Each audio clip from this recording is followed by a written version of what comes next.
കാഴ്ചപ്പാടിൻ്റെ ഇന്നത്തെ എപ്പിസോഡിലേക്ക് എല്ലാവർക്കും സ്വാഗതം. ഇന്ന് നമ്മൾ ചിന്തിക്കാൻ പോകുന്നത് ദാനിയേൽ പ്രവാചകൻ്റെ പുസ്തകത്തിൽ 3-ാം അധ്യായത്തിൽ പറയുന്ന തീച്ചൂളയിലേക്ക് എറിയപ്പെട്ട 3 യുവാക്കളെക്കുറിച്ചാണ് നമ്മളൊന്ന് ചിന്തിക്കാൻ പോകുന്നത്. ആ 3-ാം അധ്യായം നമ്മൾ വായിക്കുമ്പോൾ നമ്മൾ ഇപ്രകാരമാണ് കാണുന്നത്. ബാബിലോൺ രാജാവായ നബുക്കദ്നെസർ 60 മുഴം ഉയരവും 6 മുഴം വണ്ണവുമുള്ള ഒരു സ്വർണ്ണ വിഗ്രഹം ഉണ്ടാക്കി. ബാബിലോൺ ദേശത്തെ ദുരാ താഴ്വരയിൽ അവൻ അത് സ്ഥാപിച്ചു. ഈ പ്രതിമയുടെ പ്രതിഷ്ഠയ്ക്ക് രാജ്യത്തുള്ള സകലരെയും വിളിച്ചു ചേർത്തു. അപ്പോൾ രാജാവ് ഒരു വിളംബരം പുറപ്പെടുവിച്ചു. കൊമ്പ്, കുഴൽ, തമ്പുരു, കിന്നരം, വീണ, നാഗസ്വരം തുടങ്ങിയ സകലവിധ വാദ്യനാദവും കേൾക്കുമ്പോൾ നിങ്ങൾ സാഷ്ടാംഗം വീണ് രാജാവ് പ്രതിഷ്ഠിച്ച സ്വർണബിംബത്തെ ആരാധിക്കണം. ആരെങ്കിലും അപ്രകാരം ചെയ്യുന്നില്ലെങ്കിൽ അവനെ തൽക്ഷണം എരിയുന്ന തീച്ചൂളയിൽ എറിയും. അതുകൊണ്ട് വാദ്യസ്വരങ്ങൾ കേട്ട ഉടനെ അവിടെ കൂടിയിരുന്ന ജനങ്ങൾ മുഴുവനും സ്വർണബിംബത്തെ സാഷ്ടാംഗം വീണ് നമസ്കരിച്ചു. അപ്പോൾ ചില കൽദായർ മുന്നോട്ട് വന്ന് യഹൂദരുടെ മേൽ കുറ്റം ചുമത്തിക്കൊണ്ട് ഇപ്രകാരം പറഞ്ഞു: രാജാവേ, ബാബിലോൺ ദേശത്തെ ഭരണാധികാരികളായി നീ നിയമിച്ചിരുന്ന ശദ്രാക്ക്, മെഷാക്ക്, അബദ്നെഗോ എന്നീ യഹൂദർ നിന്റെ കൽപ്പനയെ അനുസരിക്കുന്നില്ല. ഉടൻ തന്നെ അവരെ കൊണ്ടുവരാൻ രാജാവ് കൽപ്പിച്ചു. അവരെ രാജസന്നിധിയിൽ കൊണ്ടുവന്നു. രാജാവ് അവരോട് ചോദിച്ചു: നിങ്ങൾ പ്രതിമയെ ആരാധിക്കുന്നില്ല എന്ന് ഞാൻ കേട്ടത് സത്യമാണോ? നിങ്ങൾ ആരാധിച്ചില്ലെങ്കിൽ എരിയുന്ന തീച്ചൂളയിൽ നിങ്ങളെ എറിഞ്ഞുകളയും. ഏത് ദേവൻ എൻ്റെ കരങ്ങളിൽ നിന്ന് നിങ്ങളെ രക്ഷിക്കും? ഉടൻ തന്നെ ഈ 3 യുവാക്കന്മാർ രാജാവിനോട് പറയുന്ന മറുപടി ഇപ്രകാരമാണ്. അത് ദാനിയേൽ പ്രവാചകൻ്റെ പുസ്തകം 3-ാം അധ്യായം 17 മുതൽ 18 വരെയുള്ള തിരുവചനങ്ങളാണ്. രാജാവേ, ഞങ്ങൾ സേവിക്കുന്ന ഞങ്ങളുടെ ദൈവം എരിയുന്ന തീച്ചൂളയിൽ നിന്ന് ഞങ്ങളെ രക്ഷിക്കാൻ കഴിവുള്ളവനാണ്. അവിടുന്ന് ഞങ്ങളെ നിന്റെ കയ്യിൽ നിന്ന് മോചിപ്പിക്കും. ഇക്കാര്യം നീ അറിഞ്ഞുകൊള്ളുക. അവിടുന്ന് ഞങ്ങളെ മോചിപ്പിച്ചില്ലെങ്കിൽ പോലും ഞങ്ങൾ നിന്റെ ദേവന്മാരെയോ നീ നിർമ്മിച്ച സ്വർണബിംബത്തെയോ ആരാധിക്കുകയില്ല. ഇത് കേട്ട ഉടനെ രാജാവ് കോപം കൊണ്ട് നിറഞ്ഞു. ചൂള പതിവിലും 7 മടങ്ങ് ജ്വലിപ്പിക്കാൻ കൽപ്പിക്കുകയും അവരെ ബന്ധിച്ച് ഈ ചൂളയിലേക്ക് എറിയുകയും ചെയ്തു. പിന്നീട് നമ്മൾ വായിക്കുന്നത് പ്രകാരമാണ്: അവർ ദൈവത്തിന് കീർത്തനം ആലപിച്ചുകൊണ്ടും കർത്താവിനെ സ്തുതിച്ചുകൊണ്ടും തീജ്വാലകളുടെ മധ്യേ നടക്കുന്നു. അസറിയായോടും കൂട്ടുകാരോടും കൂടെ നിൽക്കുന്നതിന് കർത്താവിൻ്റെ ദൂതൻ ചൂളയിലേക്ക് ഇറങ്ങിച്ചെന്നു. അവൻ ജ്വാലയെ ചൂളയിൽ നിന്ന് ആട്ടിയകറ്റി. ചൂളയുടെ മധ്യഭാഗം ജലഗണങ്ങൾ നിറഞ്ഞ കാറ്റ് വീശുന്ന സ്ഥലം പോലെയായി. അതുകൊണ്ട് അഗ്നി അവരെ സ്പർശിച്ചില്ല. കുറെ കഴിഞ്ഞ് രാജാവ് ചൂളയിലേക്ക് നോക്കിയപ്പോൾ അഗ്നിയുടെ നടുവിൽ ബന്ധനം കൂടാതെ 4 പേർ നടക്കുന്നത് കാണുകയും രാജാവ് അത്ഭുതപ്പെടുകയും ചെയ്തു. ജ്വലിക്കുന്ന തീച്ചൂളിയുടെ വാതിൽക്കലെത്തി നബുക്കദ്നെസർ പറഞ്ഞു: ശദ്രാക്ക്, മെഷാക്ക്, അബദ്നെഗോ, അത്യുന്നതനായ ദൈവത്തിൻ്റെ ദാസന്മാരായ നിങ്ങൾ പുറത്തു വരുവിൻ. നബുക്കദ്നെസർ പറഞ്ഞു: ശദ്രാക്കിൻ്റെയും മെഷാക്കിൻ്റെയും അബദ്നെഗോയുടെയും ദൈവം വാഴ്ത്തപ്പെടട്ടെ. ഈ ഒരു വചനഭാഗം നമ്മൾ വായിക്കുമ്പോൾ നമ്മളുടെ മനസ്സിലേക്ക് വരുന്ന കുറേ ചിന്തകളുണ്ട്. ഈ ഒരു പ്രത്യേക സാഹചര്യത്തിൽ നമ്മൾ ജീവിക്കുമ്പോൾ നമ്മളും ഇവരെ പോലെ തന്നെ ഒരു തീച്ചൂളയുടെ നടുവിലൂടെയാണ് നമ്മുടെ ജീവിതത്തെ നമ്മൾ മുന്നോട്ട് കൊണ്ടുപോകുന്നത്. ഈ യുവാക്കന്മാരുടെ ജീവിതത്തിൽ നിന്നും നമ്മുടെ ജീവിതത്തിലേക്ക് നാം എന്തൊക്കെ കാര്യങ്ങളാണ് പകർത്തേണ്ടത് എന്ന് നമുക്കൊന്ന് ചിന്തിച്ച് നോക്കാം. ഒന്നാമതായിട്ട് ഈ യുവാക്കന്മാരുടെ ജീവിതം നമുക്ക് തരുന്ന ഒന്നാമത്തെ ബോധ്യമാണ്: നിന്റെ ദൈവമായ കർത്താവ് ഞാനാകുന്നു, ഞാനല്ലാതെ മറ്റൊരു ദൈവം നിനക്കുണ്ടാകരുത് എന്ന ഈ കൽപ്പന ഈ യുവാക്കളുടെ ഹൃദയത്തിൽ ആലേഖനം ചെയ്തിരുന്നു. അതുകൊണ്ടാണ് നമ്മൾ വായിക്കുന്നത് ദാനിയേൽ പ്രവാചകന്റെ പുസ്തകത്തിൽ 3-ാം അധ്യായം 17 മുതൽ 18 വരെയുള്ള തിരുവചനങ്ങളിൽ, രാജാവേ, ഞങ്ങൾ സേവിക്കുന്ന ഞങ്ങളുടെ ദൈവം എരിയുന്ന തീച്ചൂളയിൽ നിന്ന് ഞങ്ങളെ രക്ഷിക്കാൻ കഴിവുള്ളവനാണ്. അവിടുന്ന് ഞങ്ങളെ നിന്റെ കയ്യിൽ നിന്ന് മോചിപ്പിക്കും. ഇക്കാര്യം നീ അറിഞ്ഞുകൊള്ളുക. ഈ സത്യദൈവത്തെ അവർ മറ്റൊരു ദൈവത്തിനും പകരമല്ല എന്നവർക്ക് ഉറച്ച ബോധ്യമുണ്ടായിരുന്നു. ദൈവത്തിന് മാത്രം ജീവിതത്തിൽ ഈ യുവാക്കൾ 1-ാം സ്ഥാനം കൊടുത്തിരുന്നു. സത്യദൈവത്തെ ആരാധിക്കുന്നതിൽ നിന്ന് നെബൂഖദ്നേസർ രാജാവ് ഒരിക്കലും ഈ യുവാക്കളെ തടഞ്ഞിരുന്നില്ല. മറിച്ച് താൻ ഉണ്ടാക്കിയ സ്വർണ്ണബിംബത്തെ കൂടി ആരാധിക്കണം എന്ന് മാത്രമേ രാജാവ് ഇവരോട് കൽപ്പിച്ചിരുന്നുള്ളൂ. ബഹുദൈവങ്ങളെ ആരാധിച്ചിരുന്ന അന്നാട്ടിലെ ജനങ്ങൾക്ക് ഇതൊരു പ്രശ്നമായിരുന്നില്ല. എന്നാൽ തങ്ങളുടെ ജീവിതത്തിൽ ദൈവത്തിന് മാത്രം 1-ാം സ്ഥാനം കൊടുക്കുകയും ദൈവത്തെ മാത്രം ആരാധിക്കുകയും ചെയ്തിരുന്ന ഈ യുവാക്കൾക്ക് ഇത് വളരെ പ്രയാസമുള്ള ഒരു കാര്യമായിരുന്നു. അതുകൊണ്ട് തന്നെ ആ ദൈവത്തിന് 1-ാം സ്ഥാനം അവരെപ്പോഴും കൊടുത്തിരുന്നത് കൊണ്ട് തന്നെയാണ് ആ ഒരു കൽപ്പനയെ ലംഘിക്കാൻ അവരെ പ്രേരിപ്പിച്ചത്. രണ്ടാമതായിട്ട് നമ്മളിവിടെ കാണുന്ന ഒരു കാര്യം ഏക ദൈവത്തിലുള്ള അവരുടെ അടിയുറച്ച വിശ്വാസമാണ്. ഹെബ്രായർക്കാർക്ക് എഴുതിയ ലേഖനത്തിൽ 11-ാം അധ്യായം 6-ാം തിരുവചനം നാം ഇപ്രകാരമാണ് വായിക്കുന്നത്: വിശ്വാസമില്ലാതെ ദൈവത്തെ പ്രസാദിപ്പിക്കുക സാധ്യമല്ല. ദൈവസന്നിധിയിൽ ശരണം പ്രാപിക്കുന്നവർ ദൈവം ഉണ്ടെന്നും തന്നെ അന്വേഷിക്കുന്നവർക്ക് അവിടുന്ന് പ്രതിഫലം നൽകുമെന്നും വിശ്വസിക്കണം. ആ ദൈവത്തിൽ ഞാൻ വിശ്വാസം അർപ്പിക്കുകയും എൻ്റെ പ്രത്യാശ മുഴുവൻ ഞാൻ ആ ദൈവത്തിൽ ശരണപ്പെടുകയും ചെയ്യുമ്പോൾ ഒരിക്കലും ആ ദൈവം എന്നെ ഉപേക്ഷിക്കത്തില്ല. ആ ഒരു വലിയ ബോധ്യം ഈ യുവാക്കളുടെ ഉള്ളിൽ ഉണ്ടായിരുന്നു. അതാണ് അവരുടെ ആ രാജാവിൻ്റെ കൽപ്പനയെ ധിക്കരിക്കാൻ അവരെ പ്രേരിപ്പിച്ചത്. ഞങ്ങളുടെ ദൈവം ഞങ്ങളെ രക്ഷിക്കും എന്ന ഉറച്ച ബോധ്യം. മൂന്നാമതായിട്ട് നമ്മൾ കാണുന്നത് ഏത് പ്രതിസന്ധിയിലും ദൈവത്തെ മുറുകെ പിടിക്കാനുള്ള, ദൈവത്തിൽ പൂർണ്ണമായി ആശ്രയിക്കാനുള്ള അവരുടെ മനോഭാവമാണ്. അതുകൊണ്ടാണ് അവർ പറയുന്നത്, ഞങ്ങളുടെ ദൈവം ഞങ്ങളെ രക്ഷിക്കും, അത് രാജാവെ നീ അറിഞ്ഞുകൊള്ളുക എന്ന്. ഇത് തന്നെയാണ് സങ്കീർത്തനത്തിലും നാം വായിക്കുന്നത്. 37-ാം അധ്യായം 5-ാം തിരുവചനം നാം ഇപ്രകാരം വായിക്കുന്നു: നിന്റെ ജീവിതം കർത്താവിന് ഭരമേൽപ്പിക്കുക, കർത്താവിൽ വിശ്വാസമർപ്പിക്കുക, അവിടുന്ന് നോക്കിക്കൊള്ളും. നമ്മുടെ ജീവിതത്തെ പൂർണ്ണമായിട്ട് ആ ദൈവത്തിൻ്റെ കരങ്ങളിലേക്ക് സമർപ്പിച്ചുകൊണ്ട് ആ ദൈവം നമ്മളെ രക്ഷിക്കും എന്ന ഉറച്ച ബോധ്യത്തിലാവണം ഈ കാലഘട്ടത്തിൽ നമ്മുടെ ജീവിതത്തെ നാം മുന്നോട്ട് കൊണ്ടുപോകേണ്ടത്. സ്വർണ്ണബിംബത്തെ ആരാധിച്ചില്ലെങ്കിൽ അവരുടെ മരണം ഉറപ്പാണ്. ഈ ലോകത്തിലെ അവരുടെ ജീവിതം അതോടെ അവസാനിക്കും. എന്നാൽ ഈ ലോകത്തിലെ അവരുടെ ജീവിതത്തിന് ഈ യുവാക്കൾ ഒരു പ്രാധാന്യവും കൽപ്പിച്ചില്ല. അതിനു പകരമായിട്ട് തീച്ചൂളയിൽ എറിയപ്പെടുന്നതിനാണ് അവർ അഭിലഷിച്ചത്. കാരണം ഈ ലോകത്തേക്കാൾ അധികമായി അവർ ദൈവത്തെ സ്നേഹിച്ചു. ഇത് തന്നെയാണ് 1 യോഹന്നാൻ 2-ാം അധ്യായം 15-ാം തിരുവചനം നമ്മളെ ഓർമ്മിപ്പിക്കുന്നത്: ലോകത്തെയോ ലോകത്തിലുള്ള വസ്തുക്കളെയോ നിങ്ങൾ സ്നേഹിക്കരുത്. ആരെങ്കിലും ലോകത്തെ സ്നേഹിച്ചാൽ പിതാവിൻ്റെ സ്നേഹം അവനിൽ ഉണ്ടായിരിക്കുകയില്ല. വീണ്ടും നാം ഇവരുടെ ജീവിതത്തിലൂടെ കടന്നു പോകുമ്പോൾ നാം കാണുന്ന മറ്റൊരു ചിന്ത,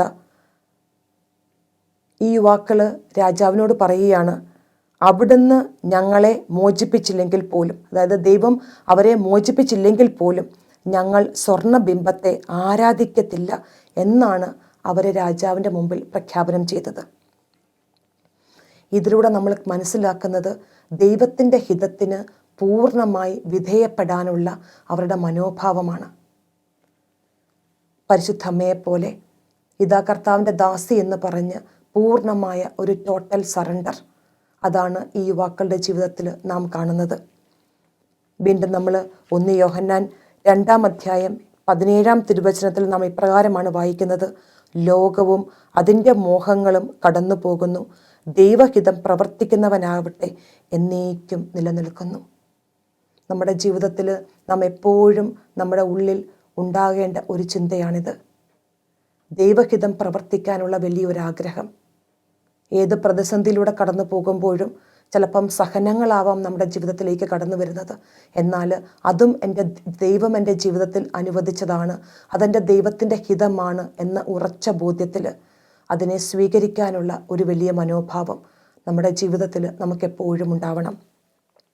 വീണ്ടും റോമാക്കാർക്ക് എഴുതിയ ലേഖനത്തിൽ 12-ാം അധ്യായം 2-ാം തിരുവചനം നാം ഇപ്രകാരമാണ് വായിക്കുന്നത്: നിങ്ങൾ ഈ ലോകത്തിന് അനുരൂപരാകരുത്, പ്രത്യുത നിങ്ങളുടെ മനസ്സിൻ്റെ നവീകരണം വഴി രൂപാന്തരപ്പെടുവിൻ. ദൈവഹിതം എന്തെന്നും നല്ലതും പ്രീതിജനകവും പരിപൂർണവുമായത് എന്തെന്നും വിവേചിച്ചറിയാൻ അപ്പോൾ നിങ്ങൾക്ക് സാധിക്കും. ഈ യുവാക്കളുടെ ജീവിതത്തിൽ അതാണ് സംഭവിച്ചത്.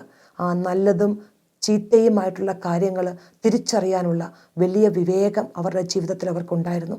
അതുകൊണ്ടാണ് ഈ ലോകത്തിൻ്റെ തങ്ങളുടെ ജീവിതം അവസാനിക്കും എന്ന് മനസ്സിലായപ്പോഴും അതിനെ പൂർണ്ണമായി സ്വീകരിച്ചുകൊണ്ട് ആ തീച്ചൂളയിലേക്ക് എറിയപ്പെടാനായിട്ട് അവർ സന്നദ്ധരായത്. പിന്നീട് നമ്മൾ യുവാക്കളെ കാണുന്നത് ഈ പ്രതിസന്ധിയുടെ നടുവിലും കീർത്തനം പാടി ദൈവത്തെ സ്തുതിക്കുന്ന യുവാക്കളെയാണ് നമ്മൾ പിന്നീട് വായിക്കുമ്പോൾ നമ്മൾ കാണുന്നത്. ഇത് തന്നെയാണ് അപ്പസ്തോല പ്രവർത്തനങ്ങളിൽ 16-ാം അധ്യായത്തിലൂടെ നമ്മൾ കടന്നു പോകുമ്പോൾ നമ്മളവിടെ കാണുന്നുണ്ട്. പൗലോസും സീലാസും കീർത്തനം പാടി ദൈവത്തെ സ്തുതിക്കുന്നതായിട്ട് തടവറയിൽ കിടന്നുകൊണ്ട്. അവിടെ നമ്മൾ ഇപ്രകാരമാണ് വായിക്കുന്നത്.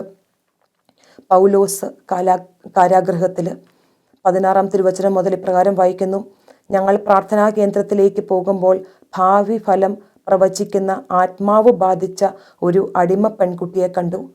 ഭാവി പ്രവചനം വഴി അവൾ തൻ്റെ യജമാനന്മാർക്ക് വളരെ ആദായമുണ്ടാക്കിയിരുന്നു. അവൾ പൗലോസിൻ്റെയും ഞങ്ങളുടെയും പിറകെ വന്ന് വിളിച്ചു പറഞ്ഞു: ഈ മനുഷ്യൻ അത്യുന്നതനായ ദൈവത്തിൻ്റെ ദാസരാണ്. അവർ നിങ്ങളോട് രക്ഷയുടെ മാർഗം പ്രഘോഷിക്കുന്നു. പല ദിവസങ്ങൾ അവൾ ഇപ്രകാരം ചെയ്തു. പൗലോസിനെ ഇത് അസഹ്യപ്പെടുത്തി. അവൻ തിരിഞ്ഞ് അവളിലെ ആത്മാവിനോട് പറഞ്ഞു: അവളിൽ നിന്ന് പുറത്തു പോകാൻ യേശുക്രിസ്തുവിൻ്റെ നാമത്തിൽ നിന്നോട് ഞാൻ ആജ്ഞാപിക്കുന്നു. തൽക്ഷണം അത് പുറത്തുപോയി. അവളുടെ യജമാനന്മാർ തങ്ങളുടെ ആദായ മാർഗം നഷ്ടപ്പെട്ടുവെന്ന് കണ്ടപ്പോൾ പൗലോസിനെയും സീലാസിനെയും പിടികൂടി വലിച്ചിഴച്ച് പൊതുസ്ഥലത്ത് അധികാരികളുടെ മുൻപിൽ കൊണ്ടുവന്നു. അവർ അവരെ ന്യായാധിപന്മാരുടെ മുന്നിൽ കൊണ്ടുവന്ന് ഇപ്രകാരം പറഞ്ഞു: യഹൂദരായ ഇവർ നമ്മുടെ നഗരത്തെ അസ്വസ്ഥമാക്കുന്നു. റോമാക്കാരായ നമുക്ക് നിയമപ്രകാരം അംഗീകരിക്കാനോ അനുഷ്ഠിക്കാനോ പാടില്ലാത്ത ആചാരങ്ങളെക്കുറിച്ച് ഇവർ പ്രസംഗിച്ച് നടക്കുന്നു. പിന്നീട് നമ്മൾ വായിക്കുമ്പോൾ കാണുന്നത് ഇവരെ കാരാഗൃഹത്തിൻ്റെ ഉള്ളറയിലാക്കി കാലുകൾക്ക് ആമം വയ്ക്കുന്നതായിട്ടാണ് നമ്മൾ വായിക്കുന്നത്. വീണ്ടും 25-ാം തിരുവചനം ഇപ്രകാരം നമ്മൾ വായിക്കുന്നു: അർദ്ധരാത്രിയോടടുത്ത് പൗലോസും സീലാസും കീർത്തനം പാടി ദൈവത്തെ സ്തുതിക്കുകയായിരുന്നു. ആ തടവറയിൽ പ്രതിസന്ധികളുടെ നടുവിൽ പൗലോസും സീലാസും ദൈവത്തെ കീർത്തനം പാടി സ്തുതിക്കുന്നു. ഏത് പ്രതിസന്ധിയിലൂടെയാണ് നാം കടന്നു പോകേണ്ടി വന്നാലും ആ സമയത്ത് നമ്മുടെ ജീവിതത്തെ ഓർത്ത് നമ്മൾ പരിതപിക്കാതെ, പരാതി പറയാതെ ആ പ്രതിസന്ധിയുടെ നടുവിലും ദൈവത്തെ സ്തുതിക്കാനും കീർത്തനം പാടി അവിടുത്തെ ആരാധിക്കുവാനുമുള്ള ഒരു വലിയ മനസ്സ് നമുക്ക് എപ്പോഴും ഉണ്ടാവണം. നമ്മൾ ഈ യുവാക്കളുടെ ജീവിതത്തിലൂടെ കടന്നു പോകുമ്പോൾ 3-ാം അധ്യായത്തിൽ നമ്മൾ തുടർന്ന് വായിക്കുമ്പോൾ നമ്മൾ കാണുന്നൊരു വചനഭാഗമുണ്ട്. 6ഉം 7ഉം 3 യുവാക്കളുടെ കീർത്തനം. അവർ കീർത്തനം പാടി ദൈവത്തെ സ്തുതിക്കുമ്പോൾ അവിടെ നമ്മൾ വായിക്കുന്നുണ്ട് 6ഉം 7ഉം തിരുവചനങ്ങളിൽ തങ്ങളുടെ പാപങ്ങളെ ഓർത്ത് അവർ മനസ്തപിച്ചുകൊണ്ട് അത് ദൈവത്തോട് അവർ ഏറ്റുപറയുന്നതായിട്ടാണ് നമ്മൾ കാണുന്നത്. ആ തീച്ചൂളയുടെ നടുവിൽ അവരായിരിക്കുമ്പോൾ തങ്ങളുടെ പാപങ്ങളെക്കുറിച്ച് അവർ അനുതപിക്കുന്നു. 6ഉം 7ഉം തിരുവചനങ്ങളിൽ നമ്മൾ ഇപ്രകാരം വായിക്കുന്നു: ഞങ്ങൾ നിയമം ലംഘിച്ച് പാപത്തിൽ മുഴുകി അങ്ങിൽ നിന്ന് അകന്നുപോയി. എല്ലാ കാര്യങ്ങളിലും ഞങ്ങൾ തിന്മ പ്രവർത്തിച്ചു. അങ്ങയുടെ കൽപ്പനകൾ ഞങ്ങൾ അനുസരിച്ചില്ല. ഞങ്ങൾ അവ പാലിക്കുകയോ അനുസരിക്കുകയോ ചെയ്തില്ല. ഞങ്ങളുടെ നന്മയ്ക്ക് വേണ്ടിയാണല്ലോ അങ്ങ് ഞങ്ങൾക്ക് കൽപ്പനകൾ നൽകിയത്. ഇങ്ങനെ ഓരോ കാര്യങ്ങളും ഏറ്റുപറഞ്ഞുകൊണ്ട് അവർ തങ്ങളുടെ പാപങ്ങളെ ഓർത്ത് മനസ്തപിക്കുകയും അനുതാപാർദ്രമായ ഒരു ഹൃദയത്തോടെ ദൈവത്തോട് മാപ്പ് ചോദിക്കുകയും ചെയ്യുന്നതായിട്ട് നമ്മൾ കാണുന്നത്. വീണ്ടും 15ഉം 16ഉം തിരുവചനങ്ങൾ ഇപ്രകാരം വായിക്കുന്നു: ഇക്കാലത്ത് രാജാവോ പ്രവാചകനോ നായകനോ ദഹനബലിയോ മറ്റു ബലികളോ അർച്ചനയോ ധൂപമോ ഞങ്ങൾക്കില്ല. അങ്ങേക്ക് ബലിയർപ്പിക്കുന്നതിനോ അങ്ങയുടെ കാരുണ്യം തേടുന്നതിനോ ഒരിടവും ഞങ്ങൾക്കില്ല. പക്ഷേ മുട്ടാടുകളും കാളകളും 10,000-കണക്കിന് ആടുകളും കൊണ്ടുള്ള ബലിയാൽ എന്ന പോലെ പശ്ചാത്താപ വിവശമായ ഹൃദയത്തോടും വിനീത മനസ്സോടും കൂടെ അങ്ങയെ സമീപിക്കുന്ന ഞങ്ങളെ സ്വീകരിക്കണമേ. ഈ കാലഘട്ടത്തിൽ നമ്മളും അഭിമുഖീകരിക്കുന്ന ഒരു പ്രശ്നം തന്നെയാണ് ഇവിടെയും പ്രതിപാദിക്കുന്നത്. പലപ്പോഴും കൂദാശകൾ സ്വീകരിക്കാനൊക്കെയായിട്ട് നമുക്ക് ദേവാലയത്തിലേക്കൊക്കെ കടന്നു പോകാൻ വളരെയധികം സാധ്യതകൾ കുറവുള്ള ഈ കാലഘട്ടത്തിൽ നാം താമസിക്കുമ്പോഴും നമ്മുടെ മനസ്സ് മടുത്തു പോകാതെ അനുതാപാർദ്രമായ ഒരു ഹൃദയത്തോടെ ഓരോ നിമിഷവും ആ ദൈവത്തെ സമീപിക്കാനുള്ള വലിയ ഹൃദയവിശാലത നമുക്കെപ്പോഴും ഉണ്ടാവണം. നമ്മുടെ ഉള്ളിൽ നമ്മൾ ചെയ്തു പോയ പാപങ്ങളെ ഓർത്ത് മനസ്തപിച്ച് ദൈവത്തോട് മാപ്പ് ചോദിച്ചുകൊണ്ട് എപ്പോഴും അനുരഞ്ജനത്തിലൂടെ ദൈവത്തോട് ചേർന്ന് നടക്കാനുള്ള ഒരു വലിയ ബോധ്യം നമ്മളെ എപ്പോഴും നയിക്കണം. കൂദാശകൾ സ്വീകരിക്കാൻ സാധിക്കുന്നില്ലല്ലോ എന്ന വിഷമത്തിൽ മനസ്സുമടുത്ത് കഴിയാതെ അതിന് പകരമായിട്ട് ദൈവത്തോട് കൂടുതൽ ചേർന്ന് നിന്നുകൊണ്ട് തങ്ങളുടെ ജീവിതത്തിലേക്ക് നോക്കി പറ്റിപ്പോയ എല്ലാ തെറ്റുകളെയും ഏറ്റുപറഞ്ഞ് ദൈവത്തോട് മാപ്പ് ചോദിച്ച് ദൈവത്തോട് ചേർന്ന് നിൽക്കാനായിട്ട് നമുക്ക് ഈ കാലയളവിനെ ഉപയോഗപ്പെടുത്താം. വീണ്ടും നമ്മൾ വായിക്കുന്നു 19ഉം 20ഉം തിരുവചനങ്ങളിൽ ഈ യുവാക്കൾ പറയുന്നത് ഇപ്രകാരമാണ്: അങ്ങയുടെ അനന്ത കാരുണ്യത്തിനും ക്ഷമയ്ക്കും അനുസൃതമായി ഞങ്ങളോട് വർത്തിക്കണമേ. അങ്ങയുടെ അത്ഭുത പ്രവൃത്തികൾക്കൊത്ത് ഞങ്ങൾക്ക് മോചനം നൽകണമേ. കർത്താവെ, അങ്ങയുടെ നാമത്തിന് മഹത്വം നൽകണമേ. ദൈവത്തിൻ്റെ അനന്ത കാരുണ്യത്തെയും ക്ഷമയെയും അവർ ഏറ്റുപറയുക. നമ്മുടെ ജീവിതത്തിലും ഈ പ്രതിസന്ധിയുടെ കാലഘട്ടത്തിലൂടെ നമ്മൾ കടന്നു പോകുമ്പോൾ ദൈവത്തിൻ്റെ അനന്ത കാരുണ്യത്തെ സ്മരിച്ചുകൊണ്ട് ദൈവം നമ്മളോട് ഇത്ര നാളും ക്ഷമിച്ച് നമ്മളെ ചേർത്ത് നിർത്തിയ ആ വലിയ സ്നേഹത്തെ ഓർത്തുകൊണ്ട് ആ കാരുണ്യത്തിൽ ആശ്രയിച്ച് നമുക്ക് മുന്നോട്ട് പോകാൻ ശ്രമിക്കാം. പിന്നീട് നമ്മൾ കാണുന്നത് ദൈവിക സംരക്ഷണം ഈ യുവാക്കൾക്ക് ലഭിക്കുന്നതായിട്ടാണ്. 26ഉം 27ഉം തിരുവചനങ്ങളിൽ നമ്മൾ വായിക്കുകയാണ്: അസറിയായോടും കൂട്ടുകാരോടും കൂടെ നിൽക്കുന്നതിന് കർത്താവിൻ്റെ ദൂതൻ ചൂളയിലേക്ക് ഇറങ്ങിച്ചെന്നു. അവൻ ജ്വാലയെ ചൂളയിൽ നിന്ന് ആട്ടിയകറ്റി. ചൂളയുടെ മധ്യഭാഗം ജലഗണങ്ങൾ നിറഞ്ഞ കാറ്റു വീശുന്ന സ്ഥലം പോലെയായി. അതുകൊണ്ട് അഗ്നി അവരെ സ്പർശിച്ചില്ല. അത് അവരെ ഉപദ്രവിക്കുകയോ ശല്യപ്പെടുത്തുകയോ ചെയ്തില്ല. ദൈവത്തോട് ചേർന്ന് നിൽക്കുമ്പോൾ ദൈവം ആ മക്കളുടെ സംരക്ഷണത്തിന് ദൂതന്മാരെ അയക്കുന്നു. ഇത് തന്നെയാണ് സങ്കീർത്തനത്തിൻ്റെ പുസ്തകം 34-ാം അധ്യായം 6ഉം 7ഉം തിരുവചനങ്ങളിലൂടെ നമ്മൾ വായിക്കുന്നത്. ഈ എളിയവൻ നിലവിളിച്ചു, കർത്താവ് കേട്ടു, എല്ലാ കഷ്ടതകളിൽ നിന്നും അവനെ രക്ഷിക്കുകയും ചെയ്തു. കർത്താവിൻ്റെ ദൂതൻ ദൈവഭക്തരുടെ ചുറ്റും പാളയമടിച്ച് അവരെ രക്ഷിക്കുന്നു. ദൈവദൂതൻ്റെ സംരക്ഷണം നമ്മുടെ ജീവിതത്തിൽ നമുക്കെപ്പോഴും ദൈവം പ്രദാനം ചെയ്യുന്നു. വീണ്ടും യെശയ്യാ പ്രവാചകന്റെ പുസ്തകം 43-ാം അധ്യായം 1 മുതൽ 2 വരെയുള്ള തിരുവചനങ്ങളിൽ നാം ഇപ്രകാരം വായിക്കുന്നു: യാക്കോബേ, നിന്നെ സൃഷ്ടിക്കുകയും ഇസ്രായേലെ, നിന്നെ രൂപപ്പെടുത്തുകയും ചെയ്ത കർത്താവ് അരുളി ചെയ്യുന്നു: ഭയപ്പെടേണ്ട, ഞാൻ നിന്നെ രക്ഷിച്ചിരിക്കുന്നു. നിന്നെ പേര് ചൊല്ലി വിളിച്ചിരിക്കുന്നു. നീ എൻ്റേതാണ്. സമുദ്രത്തിലൂടെ കടന്നു പോകുമ്പോൾ ഞാൻ നിന്നോട് കൂടെ ഉണ്ടായിരിക്കും. നദികൾ കടക്കുമ്പോൾ അത് നിന്നെ മുക്കിക്കളയുകയില്ല.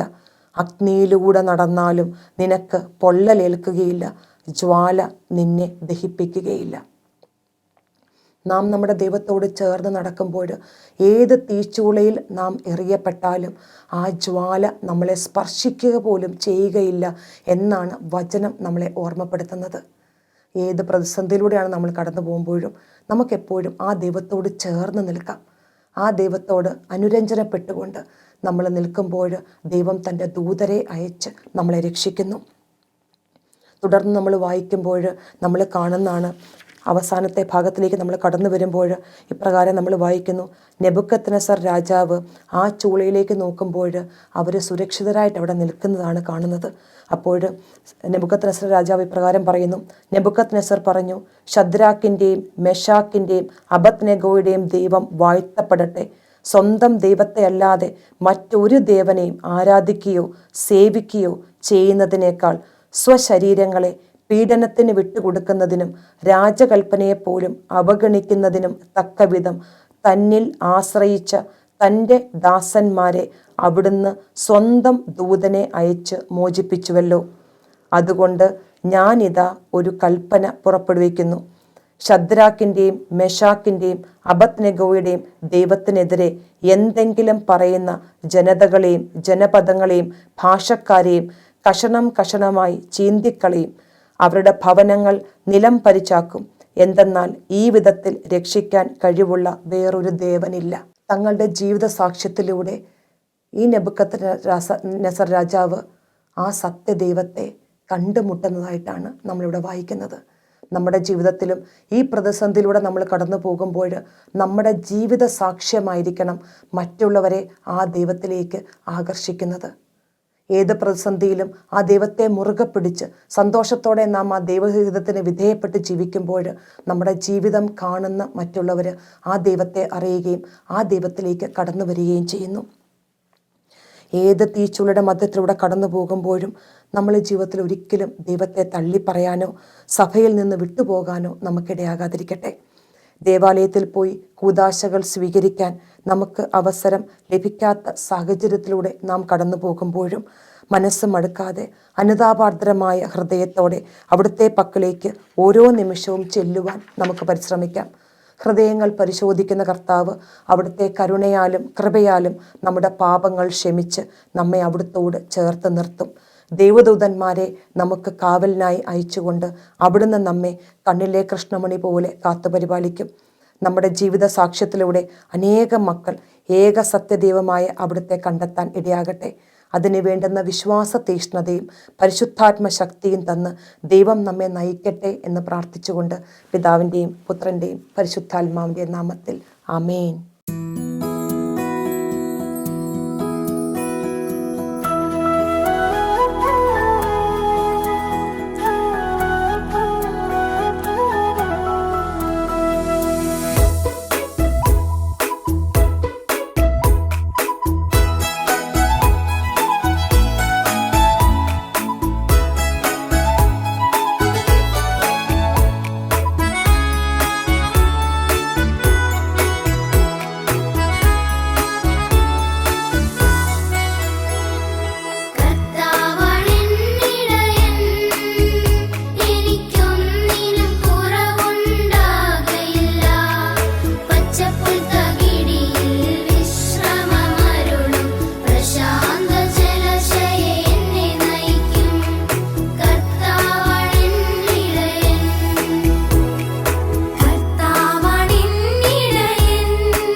ഈ പ്രോഗ്രാമിനെ കുറിച്ചുള്ള നിങ്ങളുടെ വിലയേറിയ അഭിപ്രായങ്ങളും നിർദ്ദേശങ്ങളും ഇമെയിലിലൂടെ ഞങ്ങളെ അറിയിക്കുക. പുറപ്പാട്.UAE@gmail.com. പരിശുദ്ധാത്മവരങ്ങളാൽ